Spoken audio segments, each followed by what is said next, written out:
한 분 한 분 만나보겠습니다. 동기 민동기 선임 기자님 어서 오십시오. 안녕하십니까, 딩굴입니다. 네. 안녕하세요. 어디 좀 잠은 주무셨습니까? 거의 못 잤습니다. 네. 경합지도 이제 워낙 많았고, 네. 예. 그리고 또 결과가 받아들이기 좀 어려운 충격적인 결과가 많아서 새벽 그리고 오전까지 좀 지켜봐야 되는 상황이어서 맞습니다. 네. 거의 뭐 꼴딱 샜습니다. 제가 개표 방송 1시까지 했는데 그 이후에 다 뒤집어졌어요. 맞아요. 네. 그래서 1시까지 상황이 의미가 없었어요. 의미가 없었죠. 예. 자, 그리고 이 여론조사를 다 없애야 돼. 여론조사를. 제가 뭐 지금 결심을 오늘 강하게 하고 왔거든요. 뭐 누구를 비난하거나 난탓하지 말자. 강한 결심을 하고 왔는데 얼굴 보니까 또 조금 끌어오르네요. 너무 안 맞다. 이 여론조사 이 예. 없애야 돼. 괜히 이것 때문에 그 처음에 이완됐던 거 아닌가 하는 생각도 아하. 갑자기 또 확 드네. 예. 리얼미터 이택수 대표님 어서 네. 오십시오. 안녕하세요. 네, 안녕하세요. 오늘 괜히 온 것 같아요. 아니 그래서 최근 앵커진이 보는 눈빛이 너무 매섭습니다. 네. 아니 그 네. 여론조사 전문가로서 가장 충격적인 결과는 어떤 결과입니까? 이따가 뭐 자세하게 하겠습니다. 그냥 간단하게만. 뭐 대표적으로 지금 숫자는 민주당이 이제 이긴 결과가 나왔지만 안방을 내줬다는 점에서 저 서울, 또 뭐 경남 뭐 이런 대표적인 지역에서 여론조사랑 좀 다른, 그리고 심지어 출구조사까지도 다른. 왜냐하면 여론조사는 블랙아웃 기간 6일 전 데이터이기 때문에 그 사이에 좀 변화가 있을 수도 있다고 봤는데 네. 이 출구조사랑도 조금 다른 결과를 보니까 굉장히 충격적이었고 좀 답답했죠. 네. 알겠습니다. 자 그리고 좀 거리를 두고 이 선거를 좀 분석해 주실 분이 필요했는데 모두가 다 출연을 거부했습니다. 그래도 이렇게 또 한 분이 나와 주셔서 너무 감사할 뿐입니다. 박구영 교수님 어서 오십시오. 네, 박구영입니다. 반갑습니다. 네. 안녕하세요. 그렇게 그 축 쳐져서 하실 것 같으면은 나가세요. 이 중에 가장 처진 분이 최욱 씨. 그래요? 네. 아니 사실은 이제 조금 몸이 안 좋아서 그래요? 안 나오려고 했는데 죄송합니다. 네, 네. 느낌에 이제 그렇더라고. 아침에 죄송합니다. 누가 방송에 나오기 쉽지 않겠다. 네, 다들 왜냐면 고사 지금 이제 네. 나와서 누가 나오든 욕도 먹을 것 같고 네. 뭐 그런 분위기에서 너무 죄송하고 고맙습니다. 주말에 가서 또 광주 가야 되는데 네. 들렸다 하자 생각하고 왔습니다. 예. 너무 죄송합니다. 네. 일단 투표 결과를 살펴보기에 앞서서 네. 투표율부터 먼저 한번 볼까요? 일단 이번 지방선거 잠정 투표율은요 61%로 지금 집계가 됐습니다. 역대 지방선거 투표율 가운데 두 번째로 높고요.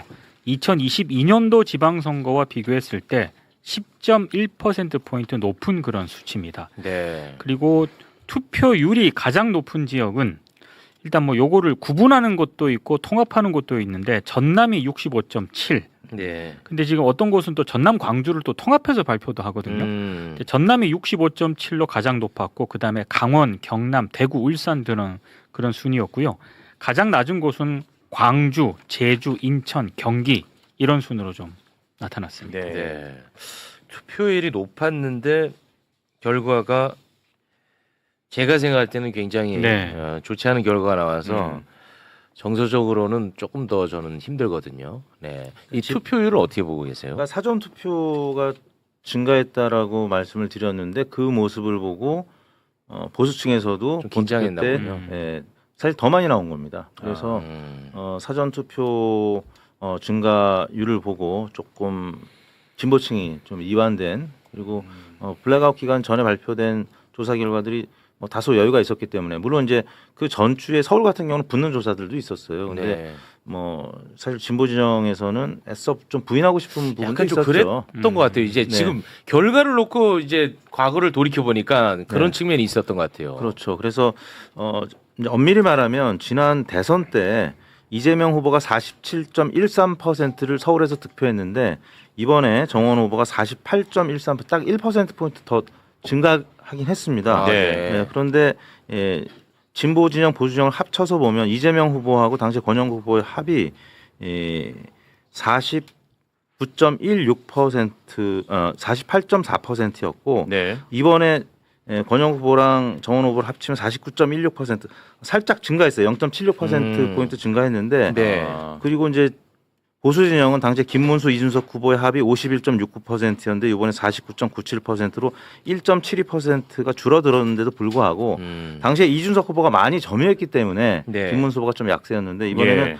이준석이라는 인물이 없었고 개혁신당 후보가 0.82%밖에 못 가져가니까 여기는 사실상 보수 단일화 효과가 있었던 겁니다. 그러니까 우리가 보수층이 뭉치고 네. 진보층이 좀 분열했던 지역구들은 다 아쉽게 석패했던 아. 서울, 평택을 이쪽 저 영남권도 마찬가지고 좀 아쉬운 부분이 네. 좀 분열했던 측면. 예. 우리가 너무 방심했구나라는 생각이 들고 사실 뭐 야구에서 뭐 예를 들어 15대 1로 이기고 있다라고 하면 야구에서는 번트를 안 됩니다. 근데 이 선거는 사실 전쟁이기 때문에 15대 1로 이겨도 번트 되고 계속 점수를 내야 되거든요. 근데 이제 민주 진보 진영이 막판에 네. 보면 15대 1이 뭐 16대 0까지는 아니더라도 그냥 지키는 야구를 하려고 하다가 결국에는 이 광역으로 보면 13대 3으로 네. 아쉬운 패배를 하게 된 거죠. 12대 4죠. 12대 예, 4로. 지금 그거 좀 정리해 드리겠습니다. 전국 시도지사 16곳 가운데 민주당이 이제 12석을 네. 얻었고요. 국민의힘이 4석을 얻었습니다. 그리고 국회의원 재보궐선거 같은 경우에는 민주당이 9석을 얻었고요. 국민의힘이 4석, 무소속이 1석을 차지했습니다. 지역별로 뭐 자세한 것은 저희가 또 잠시 후에 살펴보기로 하고요.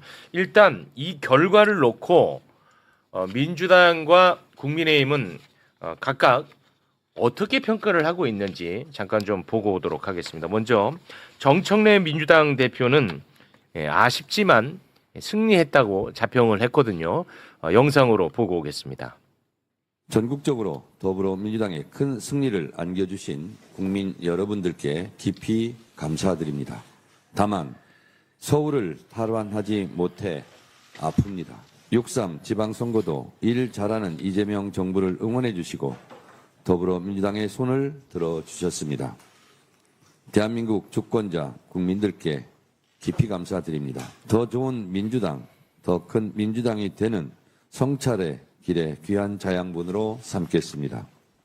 특별히 울산시장 후보 단일화를 통해 승리의 기세를 모아주신 진보당 당원 여러분들께도 깊이 감사드립니다. 연대하면 커집니다. 다른 당과의 연대의 방법에 대해서도 앞으로 공론화 과정을 통해서 깊이 고민 연구하도록 하겠습니다. 6.3 지방선거 큰 승리를 일궈내 주신 국민과 당원 지지자들께 감사드립니다. 이재명 대통령께 깊이 감사드립니다. 당정청 원팀 원보이스로 더불어민주당은 이재명 정부의 성공을 든든하게 뒷받침하겠습니다. 네. 네.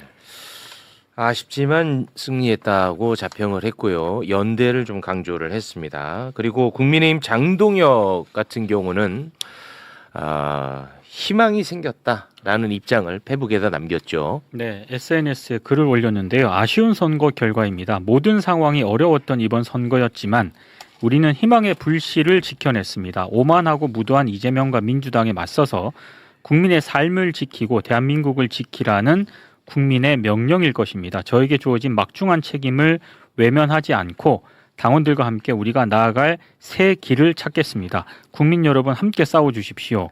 이렇게 글을 올렸습니다. 네. 그러면 지금부터는 지역별로 한번 좀 잠깐 살펴볼까 하는데요. 먼저 시도지사에서 민주당이 당선된 지역 소개를 좀 한번 해주시겠습니까? 한 분 한 분 다 좀 소개를 해주시면 좋을 네, 것 같습니다. 경기도지사에는 이제 추미애 의원님, 그리고 우상호 강원도지사, 그리고 박찬대 인천시장, 신용한 충북지사, 허태정 대전시장, 그리고 조상호 세종시장, 박수현 충남지사, 그리고 김상욱 울산시장, 전재수 부산시장, 이원택 전북지사, 그리고 민영배 전남 광주 통합이죠. 네. 그리고 위성곤 제주지사 네. 이렇게 당선이 됐습니다. 예. 아유, 그래도 그 전재수 시장이 당선이 돼서 네. 괴로운 가운데 그나마 좀 예. 위안이 되는 그런 결과였습니다. 반면에 국민의힘이 당선된 지역도 살펴보겠습니다. 오세훈 서울시장 당선됐고요. 그리고 추경호 대구시장, 이철우 경북지사, 박완수 경남지사. 참 정말 참 좀 어렵네요. 힘드네요, 진짜. 네. 한 곳 한 곳 자세한 수치는 잠시 후에 또 살펴보기로 하고요. 국회의원 재보궐선거가 이번에 굉장히 많지 않았습니까? 네. 먼저 민주당이 당선된 지역구부터 살펴보겠습니다. 인천 연수갑의 송영길 의원이 당선이 됐고요. 그리고 인천 계양을의 김남준, 그리고 경기 안산갑의 김남국, 그리고 경기 하남갑의 이광재, 충남 아산시 을의 전은수, 그리고 광주 관산 을의 임문영, 전북 군산 김제 부안갑의 김유겸, 그리고 전북 군산 김제 부안 을의 박지원, 제주 서귀포에는 김성범 네. 이렇게 당선이 됐습니다. 그래도 굉장히 어려운 싸움을 해서 이긴 이광재 의원 당선이 그럼요. 예. 굉장히 또 위로가 예. 되는 여기도 그런 진짜 당선입니다. 막판까지 여기 접전이었습니다. 여기 어렵다고 했잖아요. 어렵죠. 근데 예. 진짜 역시나 개표하고 봤더니 쉽지 않았어요. 진짜 어렵게 예. 당선이 됐더라고요. 네. 네. 반면에 굉장히 이 부분이 좀 고통스러운데 보수가 당선된 지역구도 좀 살펴보겠습니다. 평택을의 유이동, 충남 공주 부여 청량의 윤영근, 대구 달성군의 이진숙, 그리고 울산 남구갑의 김태규, 부산 북구갑의 한동훈. 할 말이 없습니다. 제가 진짜 유이동과 한동훈만큼은 절대 안 된다. 최후 앵커는 그 두 분이지만 두 사람이지만 저는 이진숙과 김태규만큼은 개인적으로 도저히 안 된다 이랬는데 네 사람이 다 됐습니다. 일단 한 곳 한 곳 자세한 수치는 잠시 후에 좀 살펴보기로 하고요. 이 결과 어떻게 분석들 하고 계시는지 좀 궁금합니다. 뭐 이런 말 있죠. 졌지만 잘 싸웠다는 젖잘 싸는데 이번에 뭐 이겼는데 못 싸운 것 같습니다. 이모싸라는 단어가 적절한 표현이 아닌가 싶은데 당연히 가져와야 될. 예를 들면 제가 이제 지난주에 광역단체장 16개 중에 뭐 15대 1에서 아무리 못 잡아도 뭐 14대 2나 13대 3 정도. 그래서 아예 12대 4는 우리가 그 표에 넣지도 않았었는데 서울이 이제 안방을 이제 내주게 되면서 굉장히 충격파가 컸고 뭐 이 평택을 같은 경우는 사실 과거에 이제 노태우 대통령이 당선됐을 때처럼 그 YSDJ 삼김이 분열이 되면서 30%대로 당선이 됐던 노태우 대통령을 얘기하면서 설마 했는데 유이동 후보가 당선이 되는 결과를 나타내면서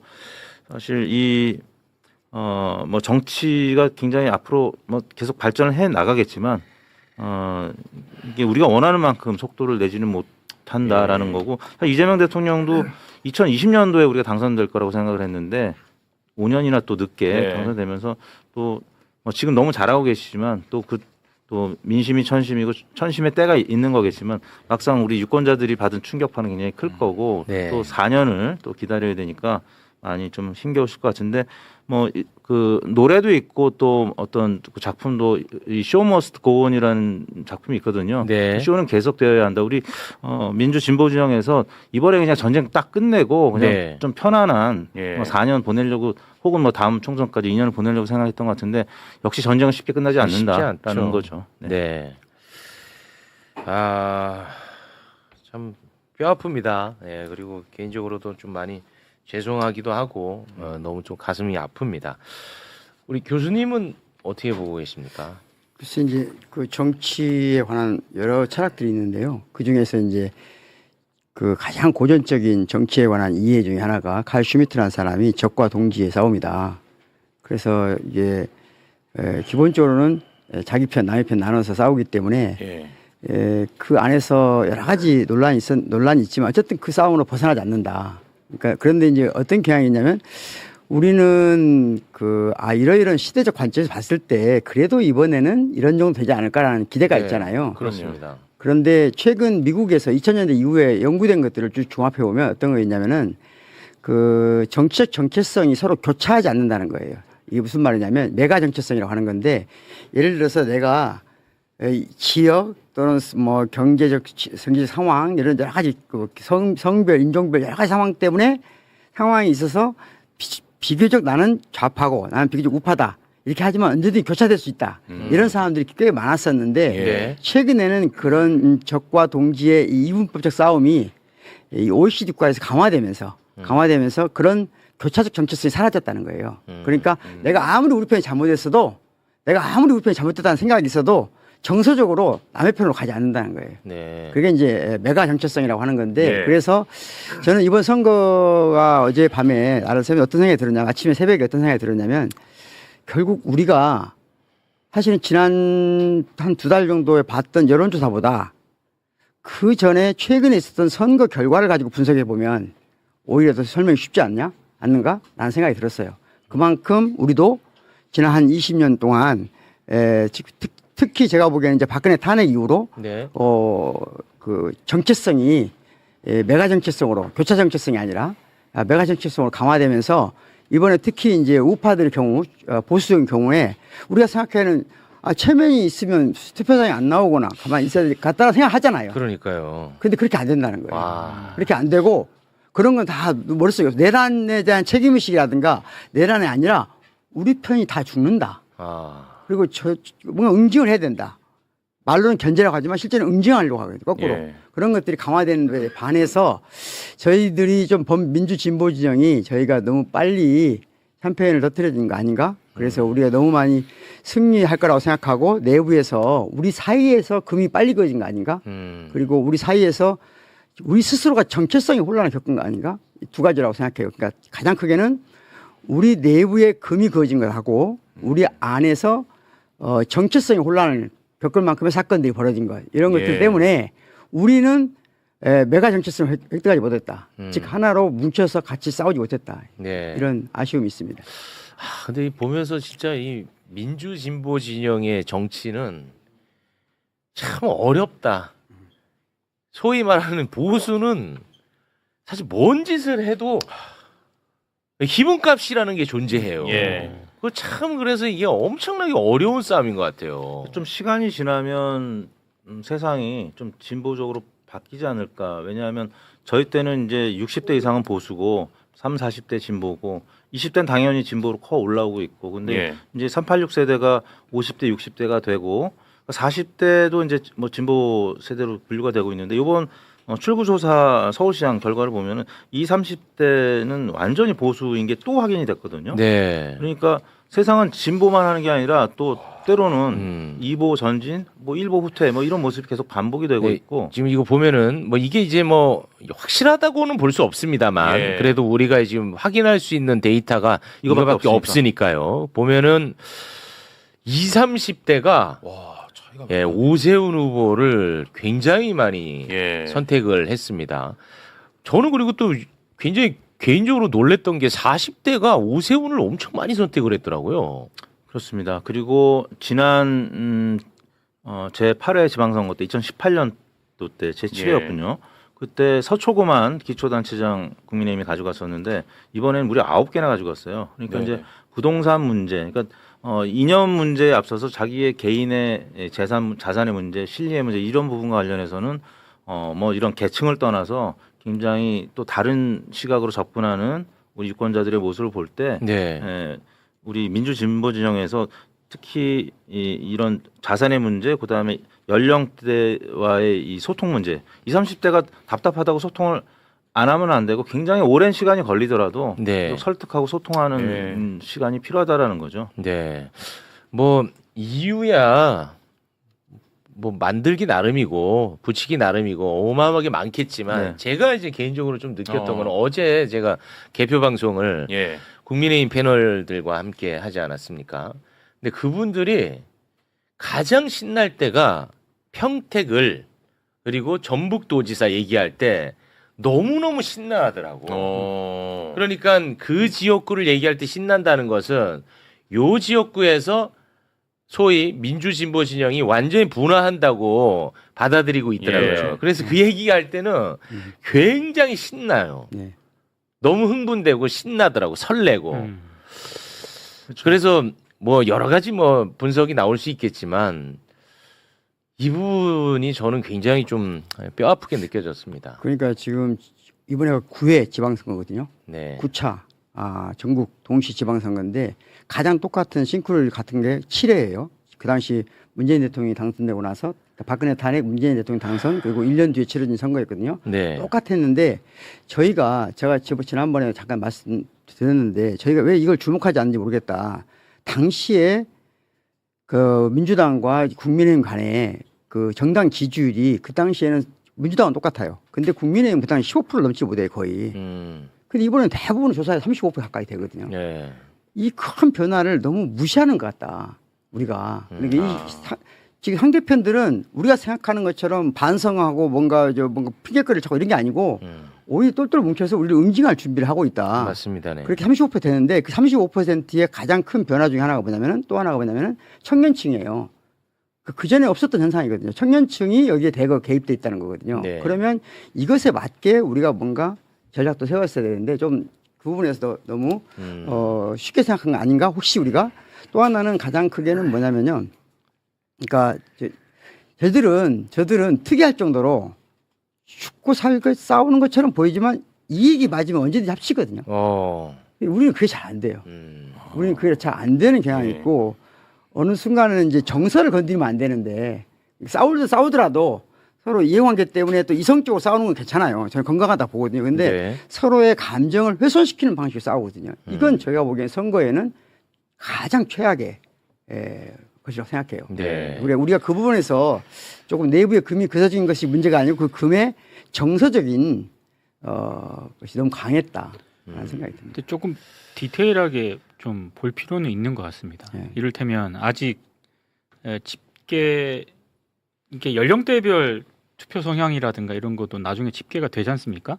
근데 어제 방송사 출구조사만 놓고 보면 서울 같은 경우에는 정원호 후보에 대해서 20대 남자들이 지지한 거는 지난번 송영길 지난 지방선거 때 그때랑 비슷한데 20대 여성들이 지지한 거는 좀 많이 줄었더라고요. 그러니까 오세훈 쪽으로 더 갔다는 그런 얘기고. 그래요. 그리고 김부겸 대구시장만 하더라도 김부겸 후보 쪽으로 또 20, 30대 투표 성향들을 보면 꽤 많이 갔습니다, 이번에. 그러니까 이거는 단순히 20, 30대가 뭐 보수화됐다 이렇게 뭉뚱그려서 얘기하기보다는 네. 각 지역별로 어떻게 뭔가 투표가 갔고 이게 특수성이 디테일하게 있었다. 좀 구분해서 예. 좀 평가를 해볼 필요는 네. 있을 것 같아요. 그러면 저희가 그 관심 지역구 한 곳 한 곳 조금 디테일하게 좀 살펴보겠습니다. 서울시장 얘기가 계속 나왔으니까 서울시장 여기가 아직 그 개표가 완료가 되지는 않았거든요. 예. 그런데 이제 잠정적인 결과가 나왔으니까요. 소개를 좀 부탁드리겠습니다. 네, 오세훈 후보가 49.15%의 득표율을 얻은 것으로 일단 잠정 집계가 됐고요. 그리고 정원호 후보가 48.13%. 네. 네, 뭐 당락에는 변화가 없을 것 같아요. 없습니다. 네. 이거는 진짜 너무너무 충격적인 결과잖아요. 이건 뭐 사실 아마 국민의힘에서도 상상하지 못한 결과였을 거예요. 그래서 선거 무효 얘기도 나오고 그렇죠. 그랬거든요. 네. 이 어디서 이렇게 민심이 바뀌었을까요? 일단 아까 정청래 대표께서 얘기하신 것처럼 이제 단일화나 연대 방법론과 관련해서 진지하게 생각할 때가 됐습니다. 지난번 우리 이제 민주당과 조국혁신당의 합당 과정을 두고 워낙 내용을 겪고 상처가 있기 때문에 이걸 다시 재론하는 게 또 지금 당장 선거가 이제 끝난 상황이 너무 고통스럽긴 한데 일단 정청래 대표가 이제 화두를 던졌으니까 단일화 연대가 잘 된 곳은 울산입니다. 울산은 그렇습니다. 진보당하고 굉장히 모범적으로 단일화가 되면서 예.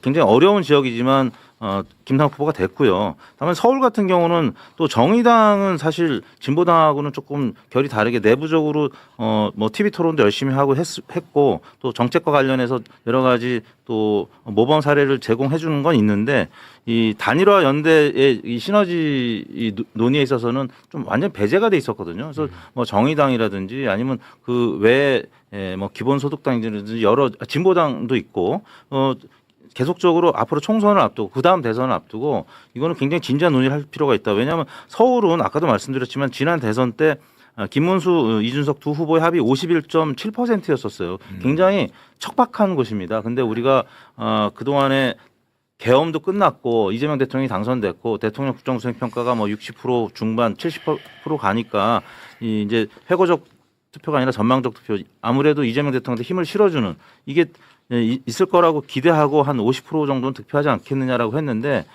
생각보다는 물론 정원 후보가 지난번 대선 때보다는 이재명 후보가 득표한 보다 1%포인트 더 득표는 했습니다만 네. 그거보다는 좀 더 득표를 했었어야 되는데 이게 결국에는 뭐 응집력이 좀 약화된 측면 또 단일화 연대의 논의에 또 다른 파트너들이 있는데 뭐 정의당 지금 다 우리가 빅텐트를 치고 언제든지 큰 선거에 있어서는 좀 그런 논의를 할 때가 된 것 같다는 생각이 그 혹시 그 정원호 후보가 처음에 굉장히 앞서갔었잖아요. 그렇죠. 이제 그러다 보니까 뭔가 좀 조심해야 된다는 강박 때문에 뭔가 좀 수세적으로 캠페인을 벌인 거 아닌가. 그래서 뭐 주풍논란 때 특히 그 부동산 정책 같은 경우 이제 저희가 좀 많이 걱정이 돼가지고 말씀을 좀 드렸었는데 이 오세훈을 따라가는 듯한 그런 정책이 나와가지고 그렇게 되면은 그게 선거 공학적으로도 안 찍을 사람이 정원호를 더 찍고 그렇지 않다는 거를 저희가 이제 한번 다룬 바 있거든요. 그게 좀 저는 좀 아쉽더라고요. 그렇죠. 그래서 실제로 이번에 이재명 정부의 부동산 정책과 반대되는 방향성을 전면에 내세웠던 후보들이 예. 결과가 안 좋더라고요. 그렇습니다. 예. 예. 그러니까 그게 제가 보기에는 정체성을 흔드는 정치가 되면은 신바람 나서 안 간다는 거예요. 신바람이 안 나. 예, 이번 선거에서 가장 큰 문제는 민주 진보 중에 투표장에 갈 때 신바람이 없었어요. 그래요? 우리가 1건 예상하면서도 신바람이 안 나는 선거가 된 게 뭐냐면은 네네. 주요 후보자들이 정체성을 흔드는 정책을 내놓는다든가 중간에 발언이 있었다든가 그러니까 우리 진보 진영에 상처가 될 만한 발언들이 가끔씩 있었잖아요. 서울시장 경우도 한 번 있었고 서울시장 경우 정체성 관련해서 방금 말했던 부동산 정책도 아니 현 정부의 핵심 수도권에서 반대되는 후보 나오면 우리가 나왔어요. 정체성이 혼동스럽잖아요. 예. 그러면 어떤 문제가 생기냐면 그렇다고 반대표를 찍지는 않아요. 그렇죠. 그런데 우리가 선거에 나갈 때 신바람이 안 난다는 거예요. 그러면 10명 중에 1명이 안 나가게 된다는 거예요. 투표장에. 네. 그런 결과라고 저는 보거든요. 참 큰일 났네. 오세훈을 또 봐야 되네. 참. 어떻게 오세훈이 되냐. 참 정서적으로 굉장히 어렵습니다. 그렇죠. 뭐 그 이 GTX 부분은. 철근이라든지 서섬 국가 사고는 사실 굉장히 큰 충격파를 줬기 때문에 너무 충격이고. 뭐 설마 했죠. 이런 결과가 나올 거는 전혀 생각 못 이거는 했는데. 진짜 저는 이거 힘들어요 지금. 아마 네, 거의 그러니까, 예. 우리나라 전체 선거 조금이라도 관심 있는 사람 중에 서울을 이렇게 생각하는 사람 없었을 거예요. 그래서 저는 이건 진짜 굉장히 힘들어요. 그게 충격적이죠, 사실. 예. 이게 제일 충격적이죠. 이게 혹시나 내가 알던 상식이 이게 상식이 아닐 수도 있다라는 생각까지도 지금 들거든요. 예.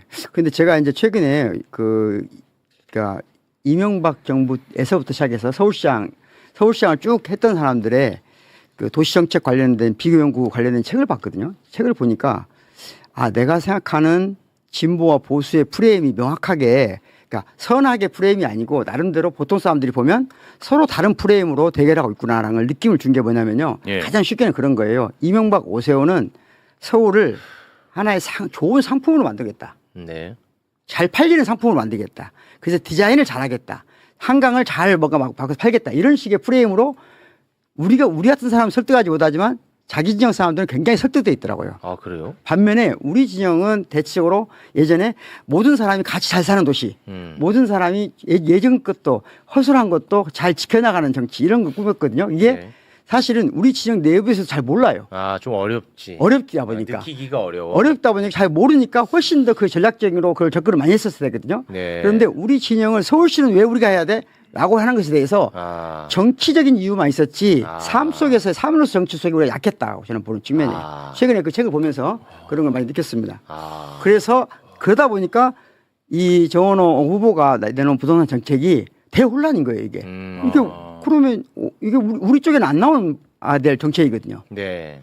그러면 대혼란이죠. 정체성이 뭐냐면 이제 우리가. 그러니까 제가 이명박 정부 이후로 모든 도시정책 관련된 책을 보면은 정원호 후보의 이 정책은 정반대로 가버린 거예요. 근데 다른 정원호 후보의 대부분의 정책은 그게 아니거든요. 그러니까 대혼란이죠, 이게. 그래서 그런 부분들이 우리가 너무 아까 하나는 너무 조심한다는 게 너무 낙관적이었다는 말도 있잖아요. 네. 그런 데 대해서 조금은 저는 뭐 누구 비판하자는 게 아니고 네, 반성하자. 네. 예. 네, 우리가 반성할 것은 반성해야 되니까 그런 그렇습니다. 차원에서 서로 이야기할 필요는 있는 것 같아요. 네. 확실히 뭐 고민할 지점은 있는 것 같습니다. 네. 자, 그러니까 그리고 서울과 같이 수도권, 특히 서울을 어떤 서울을 원하냐 진보는. 그러니까 정치 어떤 우리가 좌우 이런 거 말고 어떤 서울을 원하는지에 대한 민주 진보 지정의 확실한 제가 보기엔 뭔가 기획이 필요하다고 봐요. 이게 안 되면 서울은 이제 선거를 보시면 알겠지만 서울은 하나의 정치성을 가지도 않아요. 이게 앞으로 계속해서 점점점 진보가 어려운 판이에요. 그러니까 뭔가 예. 딱 눈에 보이는 네. 그 모델을 제시를 해야 되겠군요. 그렇습니다. 예를 들어서 예전에 우리가 뭐 무상급식 할 때 확 떠오르듯이 진보는 서울을 뭘 원하냐 이거예요. 아, 뭔가 구체적으로. 보수는 명확해요. 보수는 제가 보니까 명확해요. 그러니까 이 오세훈 시장 우리가 아무리 싫어해도 저쪽 사람들 보니까 오세훈의 쭉 일관된 정책이 하나 있어요. 서울을 디자인하는 서울이라고요. 디자인 서울. 서울을 세계에서 가장 멋진 도시로 디자인해서 팔겠다. 이거예요. 그렇게 했다는 건 아니고. 아니에요. 예. 그러니까 그러니까 했다는 게 아니고 그렇게 하겠다는 정책이 명확하다는 거예요. 아. 근데 우리는 그러면 그건 뭐냐 그죠? 우리는 뭐예요? 우리 서울 시민 모두에게 확실한 청사진, 어떤 서울을 원하는가? 이에 대한 사진이 있는가? 우리끼리도 공유할 수가 있나? 아, 뭐가 안 그려지긴 하는 거 굉장히 없잖아요. 중요한 고민인 것 같은데. 제가 그 책을 보면서 그렇게 느꼈어요. 그래서 이거 정말 선거가 이기고 나면 기회가 되면 이 얘기를 꼭 해야 되겠다 했는데 네. 좀 아쉽게 져서 이제 그러는데 지금 이 부분에 대한 고민을 서울에서 해야 된다. 그러네. 예. 정원호 후보가 처음에는 주목을 굉장히 잘 받았거든요. 그렇습니다. 일 잘하는. 참신하고 일 잘하고 기대되는. 네, 그렇게 주목을 받았는데 어찌됐든 인지도 면에서는 솔직히 오세훈에 비해서 많이 밀렸잖아요. 떨어지죠. 그렇기 때문에 뭔가 이슈 파이팅을 한다거나 의제 설정을 한다거나 이렇게 좀 적극적으로 좀 이런 게 필요했는데 네. 여론조사를 이택수 대표 옆에 네. 계시지만 워낙에 앞서 나가니까 예. 그때부터 굉장히 좀 보수적으로 좀 전략을 짰던 게 아닌가 네. 이런 생각이 좀 들더라고요. 알겠습니다.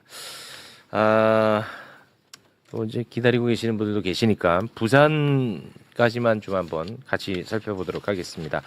그래도 너무너무 감사하고 너무너무 다행스럽게 부산시장은 전재수 시장이 당선이 됐습니다. 전재수 후보가 50.52%로 참 어렵게 됐네. 당선이 됐고요. 박형준은 47.9%. 이 쉽지가 않네. 네, 쉽지 않게 됐습니다. 쉽지가 않아. 자, 일단 전재수 당선인의 당선 소감 잠깐 영상으로 보고 오겠습니다. 변화를 선택하신 우리 부산 시민들의 뜻을 무겁게 받들고 열심히 일하고 또 일하겠다라는 다짐의 말씀을 부산 시민들께 드리도록 하겠습니다. 정말 고맙고 감사합니다. 그리고 저와 함께 부산의 미래를 열기 위해 경쟁하셨던 박형준 우리 후보님께도 정말 고생 많으셨다라는 말씀을 드립니다. 그리고 저의 당선이 마냥 기쁘지만은 않습니다. 당선된 사람보다 낙선한 사람들이 더 많습니다. 제가 부산시장으로서 더 열심히 일을 해서 우리 민주당이 부산 시민들의 마음을 한 분이라도 더 얻을 수 있도록 최선을 다해서 부산을 다시 뛰게 만들겠다라는 다짐의 말씀도 아울러서 드립니다. 네, 전재수 시장님 너무너무 축하드리고 꼭 열심히 잘해서 부산 시민분들 잘 설득을 해주시면 좋을 것 같습니다. 그런데 너무나 좀 고통스럽게도 부산 북구갑 결과가 좋지를 않았습니다. 무소속 한동훈 후보가 42.96%로 당선이 됐고요. 민주당 하정우 후보는 41.26%, 국힘 박민식 후보는 15.79%를 기록을 했습니다. 네.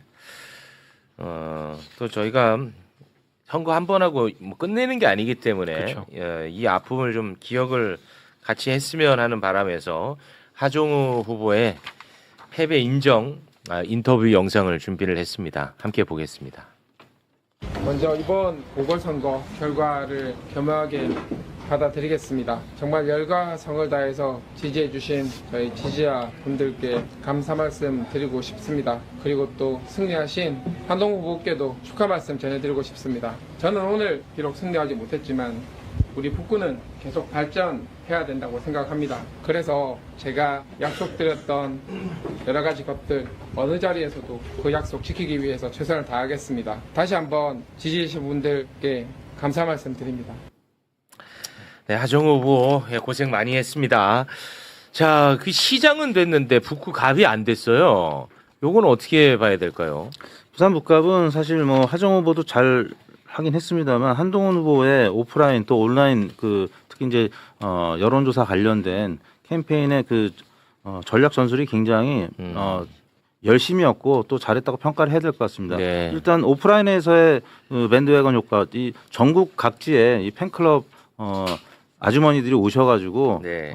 그 분위기를 일단 잡아가면서 예. 마치 그중 유권자인 것처럼 보이면서 악대차 효과가 분명히 있었고요. 네. 두 번째는 여론조사 설계 과정에서 참모로 아마 이 조선일보 홍영림 전 여의도 연구원장 기자 출신인데 여론조사 전문 기자 처음에 여론조사 갈래를 그렇게 쳤잖아요. 정당 이름을 앞에 넣지 않고 국민의힘 전 대표라는 맞아요. 수식어로 넣어서 그래서 처음에는 하정 후보가 좀 많이 앞서가다가 네. 그 여론조사 한 몇 번으로 인해서 밴드웨건 효과가 또 온라인 상에서 생긴 겁니다. 그때부터 확 바뀌더라고 네네. 분위기가. 그래서 여론조사가 그 뭐 무용론도 지금 제기되고는 있습니다만 이런 식으로 밴드웨건 효과가 미치는 영향이 크기 때문에 예. 그래서 무시할 수는 없는 그런 상황에서 아니 근데 중앙 언론에서요. 네. 한동훈을 너무 띄워. 사실 그런 게 있습니다. 아니 모든 언론에서 한동훈 다 띄우죠. 네, 모든 TV 프로그램에서 다 친한계 인사들 다 불러요. 그렇죠.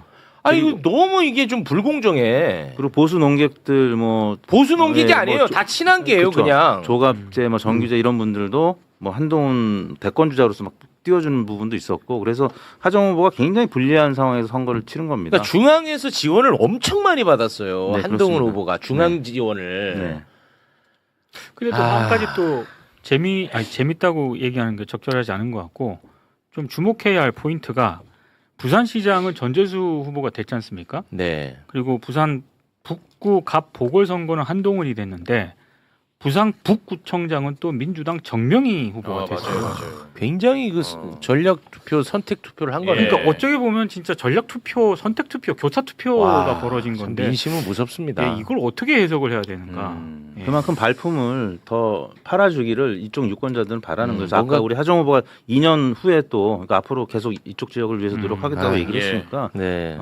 이런 부분들 좀 당장은 좀 불만스럽더라도 네. 계속 노력해야죠. 하정 후보가. 알겠습니다. 부산이 네. 북구청 그러니까 구청장은 7석이 됐어요. 네. 7석이 됐고 그나마 좀 그렇게 나쁜 성격은 아니라고 보거든요. 근데 좋은가 비교하면 예, 네. 그래서 부산에서 여러 가지 정황상 저는 부산에 이번에 성과가 있었다고 봅니다. 그래서 네. 특히 이제 이재명 정부의 5극 3특으로 가는 길에 네. 부산시장이 당선돼서 이건 굉장히 큰 성과라고 봐서 그걸 저는 좀 크게 그건 큰 승리다고 말할 필요가 있다. 네. 이것은 좀 슬픔 좌절 속에서도 이거 큰 승리라고 말해야 된다고 보거든요. 예. 그래서 이 정부에서 이번 선거에서 가장 큰 제가 보기에는 승리가 부산이다. 시장 선거다. 네. 그 선거가 끝나면 이제 뭐 총선 백선이 지선 백선이 이거 만들거든요. 예. 근데 뭐 이게 누구 때문에 졌다라고 해서 반면교사적인 백서를 쓰면 사실 잘 안 보게 됩니다. 근데 잘한 선거구를 중심으로 해서 네. 잠시 후 이제 출연하시겠습니다만 네. 박수현 후보님도 사실 충남이 굉장히 어려운 지역구였거든요. 네. 막판에 여론조사가 막 붙는 조사들도 나왔었고 네. 근데 이런 지역에서 어떻게 이겼는지를 뭐 전재수 후보도 그렇고 김상욱 후보 지역구는 뭐 당 차원에서 중앙당 차원에서 이 단일화 연대를 굉장히 노력했던 네. 부분이 있는데 아무튼